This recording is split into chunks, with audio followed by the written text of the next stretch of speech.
हाय दोस्तों, welcome to my YouTube channel cartoon Dhamaka Hutesh. काला साया। यूं तो बनारस घाट अपनी खूबसूरती के लिए बहुत प्रचलित है, पर घाट के किनारे कई राज लिए बैठे हैं। ये कहानी शुरू होती है बनारस के घाट के पास बने ममता निवास से, जहां प्रिया लाल जोड़े में ममता के घर उसकी बहू बनकर आती है। आओ आओ बहू, घर को अपने पैरों से पवित्र करो। ममता घर की दहलीज पार कर ही रही होती है कि अचानक एक बहुत गंदी सी बास पूरे घर में फैल जाती है।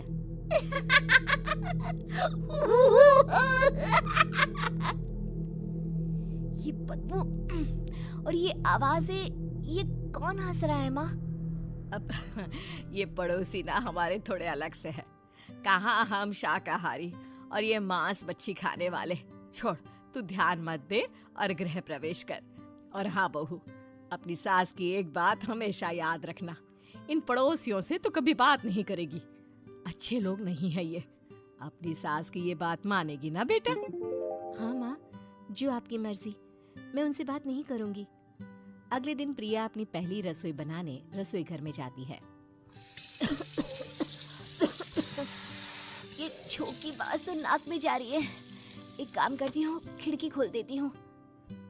प्रिया खिड़की खोलने जाती है। इतने जाले, लगता है इस खिड़की को कभी खोला ही नहीं गया। पर ऐसा क्यों? ओह, नॉन वेज की स्मेल आती होगी ना। 2 मिनट के लिए खोल लेती हूँ, फिर बंद कर दूंगी।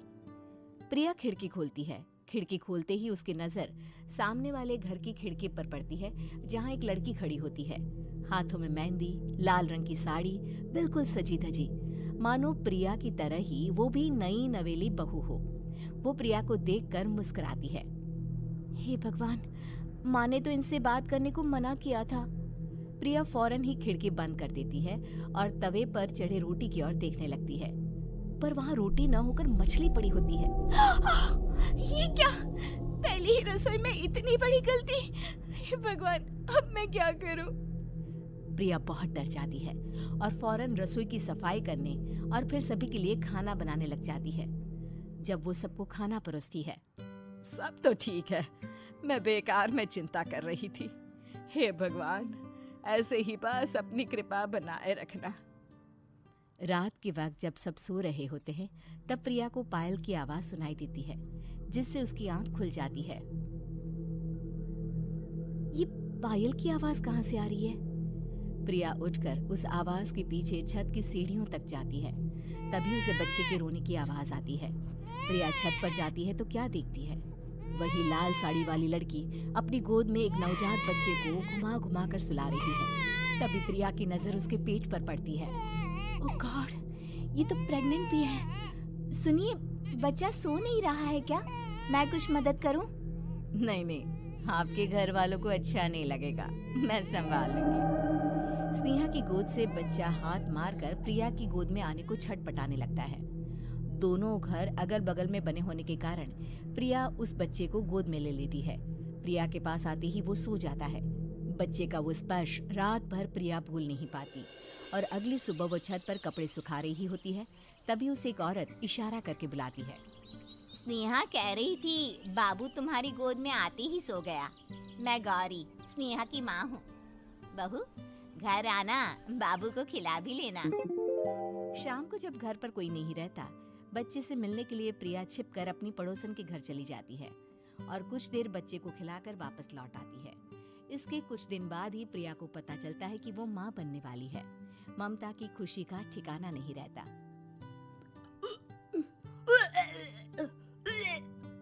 माँ जी, पता नहीं क्यों उल्टी आ रही है। प्रिया भागती हुई वॉशरूम में जाती है तो हरे और लाल रंग की उल्टी करती है। उस उल्टी में से कीड़े निकलते हैं। ये क्या? खून और ये कीड़े! माँ! माँ! प्रिया की आवाज सुनकर ममता दौड़ कर आती है, पर बेसिन में कुछ नहीं होता। प्रिया हक्की बक्की रह जाती है। ये सब क्या हो रहा है? प्रिया घबरा जाती है और अपने कमरे में जाकर सो जाती है। डर के कारण वो इतनी थक जाती है कि उसकी आंख लग जाती है। तब उसे ऐसा लगता है उसके पेट पर मानो कोई बैठा हुआ हो। कौन हो? प्रिया के पेट पर एक 5 महीने की बच्ची बैठी हुई थी जो बुरी तरह जली हुई थी।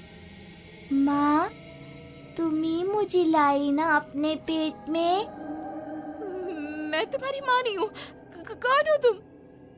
माँ, देखो मैं जल गई बुरी तरह से। 6 महीने पेट में रहने को भी मुझे नहीं मिला। सहला दो ना माँ। बचाओ! बचाओ! माँ! ममता दौड़कर कमरे में आती है। प्रिया की बातें सुनकर वो सब समझ जाती है। तू कहीं बगल वाले घर में तो नहीं जाकर आई ना बहू? मुझे माफ कर दो, मैं गई थी माँ। उस घर में सब मरे हुए हैं बहू। कई साल पहले स्नेहा उस घर में बहू बनकर आई थी।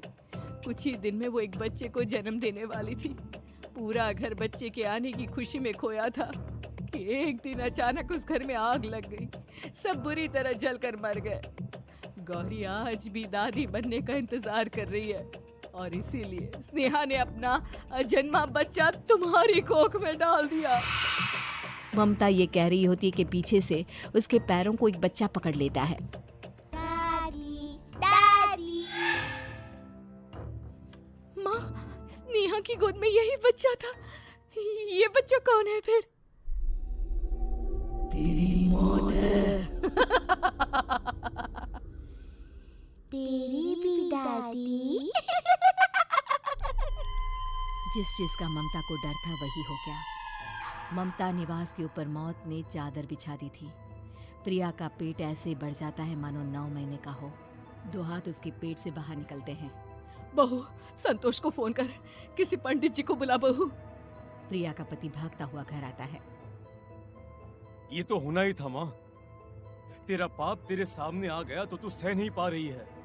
स्नेहा घर में आग लगी नहीं थी, माँ ने लगाई थी, प्रॉपर्टी की लालच में। और वो बच्चा मेरी पहली पत्नी का बच्चा है, मेरा बेटा, जो कि उस आग की चपेट का शिकार हो गया था। मैंने तुमसे ये सब माँ के कहने पर छुपाया था। मुझे माफ कर दो प्रिया। तुम अगर चाहो तो यहाँ से जा सकती हो।